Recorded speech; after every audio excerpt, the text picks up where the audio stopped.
Merci de regarder Mer TV pour suivre l'actualité de ce congrès des maires édition 2024. Aujourd'hui, parmi les sujets abordés sur le congrès, la question de la santé mentale. 20% de la population aujourd'hui exprime une souffrance psychologique. On en parle avec nos deux intervenants qui étaient présents sur ce forum. Merci d'être avec nous. Nous avons avec nous Frédéric Chéreau, le maire de Douai. Et nous avons également Claire Peignet, maire de Morancet. Vous êtes tous les deux coprésidents de cette commission santé. Alors, Madame Peignet, la question qu'on a envie de vous poser d'abord, c'est comment se portent vos administrés? Est-ce que cette détresse psychologique, vous la ressentez-vous en tant que maire? Alors, comme tout maire, on voudrait que tous nos administrés se sentent bien, se portent bien. En tout cas, ce sont tous les engagements que nous prenons à travers les différentes actions que nous menons avec nos CCS, avec notre politique d'aménagement de la ville dans nos différents quartiers. Mais nous savons aussi qu'au-delà de certaines situations dont nous sommes informés, il y a beaucoup de détresse psychologique chez certains de nos habitants. Et c'est justement l'enjeu de ces politiques de prévention, de l'aller vers et de cet accompagnement de détresse psychologique que nous devons mener avec l'ensemble des acteurs qui agissent dans le champ de la santé mentale. J'imagine ce qui doit vous inquiéter particulièrement, c'est de voir que cette détresse psychologique elle est de plus en plus importante chez un public qui est le public jeune. Alors effectivement, c'est ce qui a été souligné ce matin. Nous avons beaucoup parlé de nos jeunes, mais nous avons aussi parlé des personnes âgées. Nous avons parlé d'isolement. Nous avons parlé aussi des conduites addictives. Il y a des facteurs de risque. Et nous devons être sur cette mission essentielle, nous les maires, avec les professionnels de santé, sur l'information, la prévention de ces facteurs de risque. Frédéric Chéreau, il s'est dit beaucoup de choses pendant ces échanges, c'était riche. Les maires ont témoigné. Qu'est-ce qui remonte exactement des témoignages? Quels enseignements on peut en tirer? Alors au fond, on a parlé de la santé mentale sous deux angles.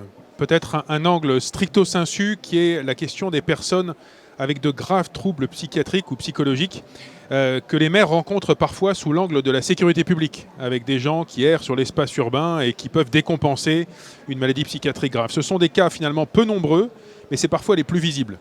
Mais nous avons aussi beaucoup parlé de tous nos concitoyens, parfois y compris les élus eux-mêmes, parfois nos collaborateurs dans nos mairies qui peuvent connaître des moments de burn-out, d'anxiété. Et finalement, le message, c'est que la psychiatrie, c'est pas seulement ce qui est le plus visible et le plus grave, c'est tous les troubles plus légers, parfois temporaires, qui peuvent nous toucher les uns les autres.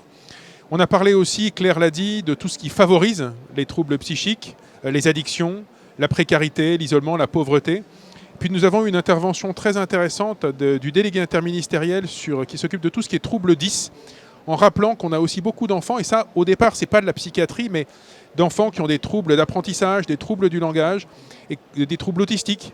Et quand tout ça n'est pas pris en charge tôt et de manière efficace, alors ce sont des enfants qui peuvent grandir et devenir des jeunes ou des jeunes adultes qui développent par-dessus ces difficultés des troubles psychiatriques.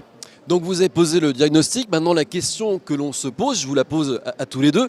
Qu'est-ce qu'on peut faire? Que peut faire le maire? Est-ce que c'est le maire avec les services de l'État? Comment on peut travailler sur ce sujet?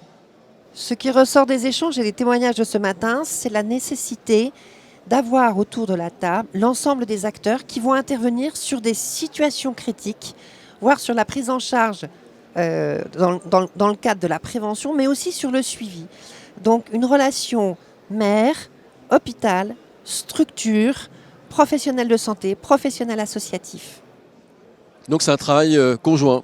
C'est exactement la même réponse que j'allais faire. Effectivement, il faut d'abord que les uns et les autres se parlent. Et au fond, c'est parfois le premier sujet des CLSM, les contrats locaux de santé mentale. Leur utilité première, c'est que finalement, les uns et les autres se rencontrent, se parlent, s'aperçoivent de l'existence de partenaires sur le territoire.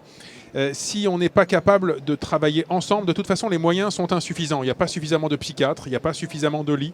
Donc il faut être inventif, il faut trouver des solutions, il faut aller au plus efficace, au cas par cas. Étienne Pau parlait de faire confiance au territoire en disant on met à disposition un certain nombre de moyens, un certain nombre de professionnels, et ensuite c'est le territoire qui s'organise pour les utiliser, les mettre en œuvre de la manière la plus intelligente possible. Merci beaucoup à tous les deux d'être venus nous parler de santé mentale.